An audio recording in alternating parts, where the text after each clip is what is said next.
Hey everyone, welcome back to the channel. Thank you for being here. My name is Andrew, coming to you from the beautiful Carolinas. Today's topic is going to be the cycle will continue on without you. Think about that for a minute. Everyone, if you like the content, please like, subscribe, and share. So the cycle, I'm referring to the narcissistic abusive cycle. That cycle, once you are removed from it, either if you were discarded or if you ended it yourself, that cycle will continue on. And unfortunately, narcissism is very prevalent on the planet, but it will continue on without you. Why? I'll tell you why, because now you're getting the tools and the wisdom on my channel. Perhaps you've even gone no contact and blocked the narcissist, removed all flying monkeys and people associated with them. But the cycle will continue on. It will find another individual or individuals who do not have the wisdom, who have not gone through the narcissistic abusive cycle. These individuals at one point were you. Remember, when you were the new supply, or when you did not know what narcissism was, and you thought that everybody on the planet, or most people on the planet, thought like you did, and they behaved the way you did, and they had your best interest at heart, and they wanted the best for you. That is exactly the rose-colored glasses that I wore for most of my life. Lo and behold, you meet the narcissist, and what happens? Well, your world is turned upside down. You can't believe that the behaviors you are experiencing and seeing and tolerating, I should say, they're unlike anything you've ever seen before in your life. Perhaps you saw it in a movie or something, but you didn't actually experience this kind of behavior day in and day out for weeks, months, years, perhaps even decades on end. But that's what the narcissist does. They chip away at you. They are insidiously chipping away at you, the relationship, and your resources. And the cycle will go on. Once you've removed yourself from the relationship, let's say that you were strong enough to end it yourself. Well, God bless you. You are an incredibly strong individual. Point being is you have healing to do, and you have to process things, including childhood wounds. You have to process the relationship. You have to understand what narcissism is. You have to wrap your head around the fact that radical acceptance is one of the keys to healing. Another thing is that most likely your support system has blown up or imploded because of the smear campaign and many other factors. In other words, everyone reveals themselves post-narcissistic relationship. The narcissist is no different. Let's say they did discard you. Well, right then, as I mentioned on the channel frequently, the narcissist took off the mask that they were wearing when they were around you many times, and they just smashed it on the ground. And they said, here you go, this is the real me. Take it or leave it, meaning I'm gone. I found your replacement, and this is exactly the person that you were with for X period of time. Now, having said that, the narcissist knows what they do to you. They know what they're doing to the new supply right now. They know, the narcissist that is, they know that the cycle must go on because the narcissist cannot heal. They cannot introspect. They do not have the ability to place themselves in another individual's shoes, i.e. have empathy or actual love. What they can do is they can masquerade throughout the planet, gallivanting the globe, wearing different masks, manipulating unsuspecting individuals, or even manipulating other narcissists or toxic individuals, because that happens frequently too. But these people at their core, I'm talking about the narcissist, they are absolutely hollow inside of them. Now, do they have the organs and everything? Are they a human being? Yes, absolutely they are. But do they have any substance to them? No, they don't. What they do is they mimic back other people's words or actions or patterns or habits or hobbies. Let's take hobbies for a moment. Think about the narcissist. What kind of hobbies were they doing when you were with them? Were the hobbies that they were doing because they wanted to do the hobbies, or was it because they saw one of their quote unquote friends or flying monkeys pick up a hobby and they wanted to partake in it? Example, bike riding, or let's say going on walks, whatever you want to call it. But the narcissist, they're not original. There's no originality to them at all. What they do is they just copy other individuals' things, hobbies, lifestyles, status, clothes, appearances, everything, and they want to take that for themselves, and that's what they do. And you may say, well, Andrew, that's what a lot of people do. Well, maybe a lot of people do that, but you know what? A lot of people don't abuse other individuals while doing so. That's what the narcissist does. Now, all these things I'm sharing on this video are to reveal to you that the cycle will go on without you, because my hope is you're getting the wisdom and you're applying the tools that I share with you, and that all the community's comments, and letting you know that, number one, you're not alone. Number two, this relationship was not your fault. Number three, you were manipulated. Number four, you most likely were in the trauma bond, the most challenging thing to break known to humankind. And believe me when I tell you, in many sessions I've had, one-on-one sessions with individuals, they have had other challenges, let's say, in life, including health concerns and other things. And these individuals, to a fault, almost every one of them have shared with me that breaking the narcissistic abusive cycle is the most challenging thing by far. And not just breaking it, but processing how this individual could do things to you, how they behaved, wrapping their head around narcissism, practicing radical acceptance, understanding that the person never loved you, understanding that the person was abusing you day in and day out and you tolerated it. Unbeknownst to you, this person was a narcissist. You just thought that they perhaps were having a bad day, week, month, decade, life, but that's not the case. These people, they are like Dr. Jekyll and Mr. Hyde. I'm talking about the narcissist. You never know what you're going to get from them. That's when the front door would open after work. You would never know, would you get somebody with a fake smile? Would you get a little fake authenticity every once in a while? Or would you get a rage fit? Like, why you're sitting around doing nothing? Why isn't the house cleaned? Did you cook? Are the kids fed? Did you walk the dog? How come these magazines aren't in order? Things like that. And then all these things I'm sharing with you on the channel, these are real life experiences. These are things that the narcissist does. That what they want to do is they want to weaponize anything you say and do against you at a later date, maybe even right then in the moment. But notice how frequently the narcissist goes back in time. They will bring up something from the past. Let's say vacations as an example. Let's say the narcissist blew up your vacations. Many of them, some of them, all of them, whatever. And some of you mentioned to me recently that you haven't even gone on vacation with the narcissist because they're too cheap. I get it, I understand. But for those of us who did go on vacations, understand this, the vacation was blown up. And then what would they do after the vacation was blown up? They would blame you. They would twist the narrative. They would gaslight you. They would say that that vacation was ruined because of you. Nothing could have been further from the truth. You planned the trip. You went on the trip. You executed the trip. You bought the airline tickets. You had the least amount of stay in the terminal, all these things. You did everything you could, and most likely you paid for it. And then what happened? Well, the narcissist wasn't on display during the vacation, because vacation is what? It's a time for celebration with the family or with you and whoever you're with. But that can't be, the spotlight can't be on the narcissist. It has to be in the location where you were going. So again, that's why the narcissist blows it up. But at a later date, they would weaponize that against you, saying, yes, when we went to location A, B, or C, it wasn't fun because you were doing this. And you're like, what are you talking about? You're the one that disappeared and ghosted for 2 days straight. Things like this was what I'm sharing. But why I'm telling you these things are the cycle will go on without you. When you get the wisdom and you understand that this person can't change and that what they're doing is very toxic, including verbal abuse, physical abuse, financial abuse, mental abuse, emotional abuse. The smear campaign I mentioned frequently, that's another one. Who in their right mind would instill a smear campaign against another individual that perhaps they're even married to? Nobody other than a narcissist. Think about that. Why would you try and rip your partner down? Why would you try and tear them down behind the scenes? Why? I'll tell you why. Because it gives you supply and it makes you feel good and it puts you high up on the pedestal to the detriment of your partner. Think about it. It doesn't have to be a partner. It doesn't have to be a marriage. It could be a friendship.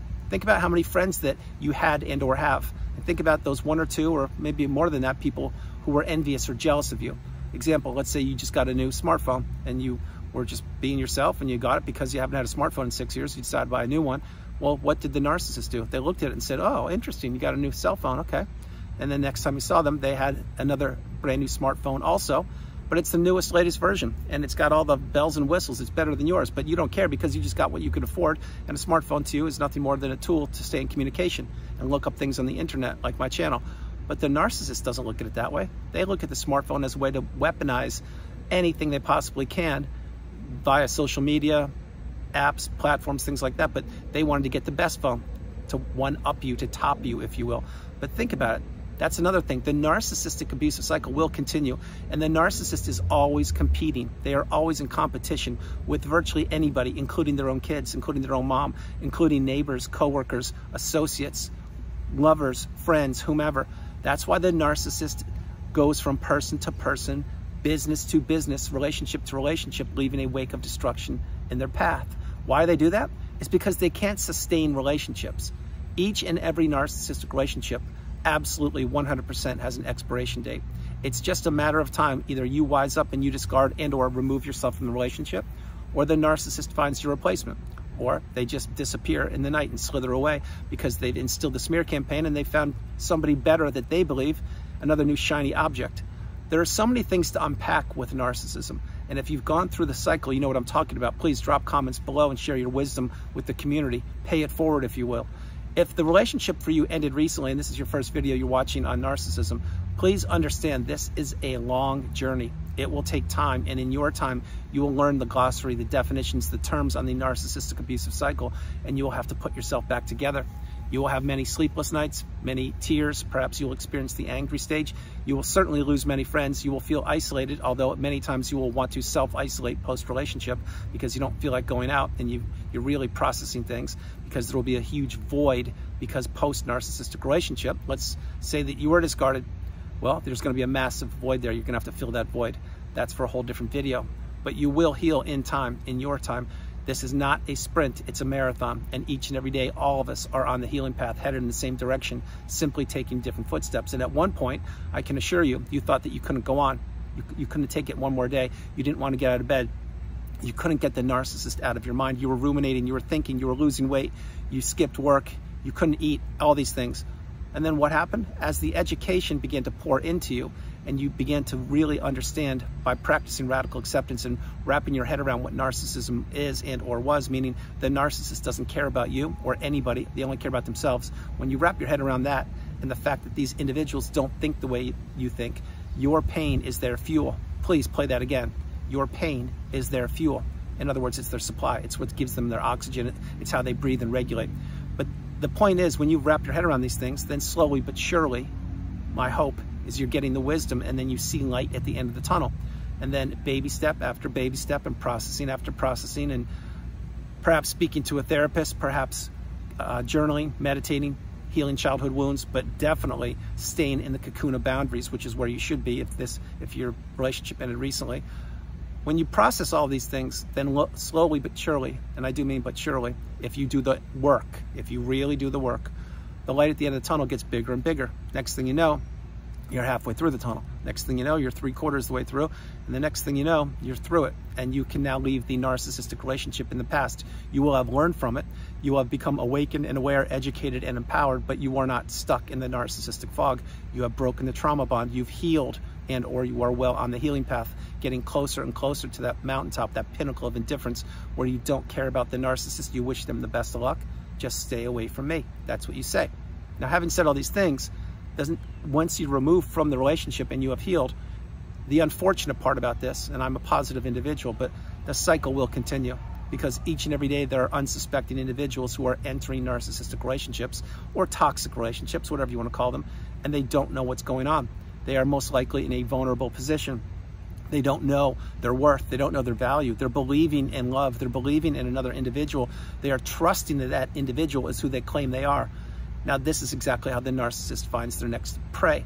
Many times the narcissist will go to gatherings or events or to celebrations or to bereavement ceremonies, meaning the passing of individuals and things like this. And they will look for supply.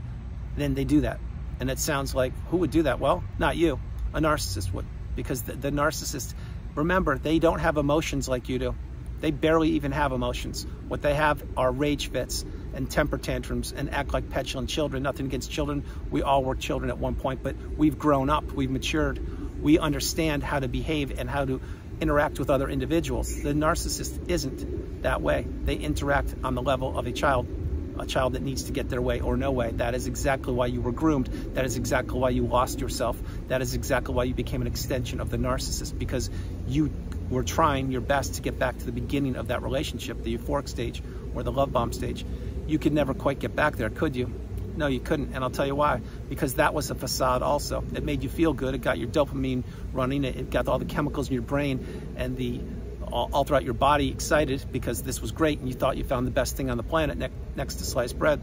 That wasn't real. That was all an illusion. That was all fake. It was a person wearing a mask trying to manipulate you and get you entrenched in the narcissistic fog, and they succeeded for a period of time until they couldn't succeed any longer, which meant either you ended it yourself or you were discarded because they found your replacement, and then you healed and or you are healing.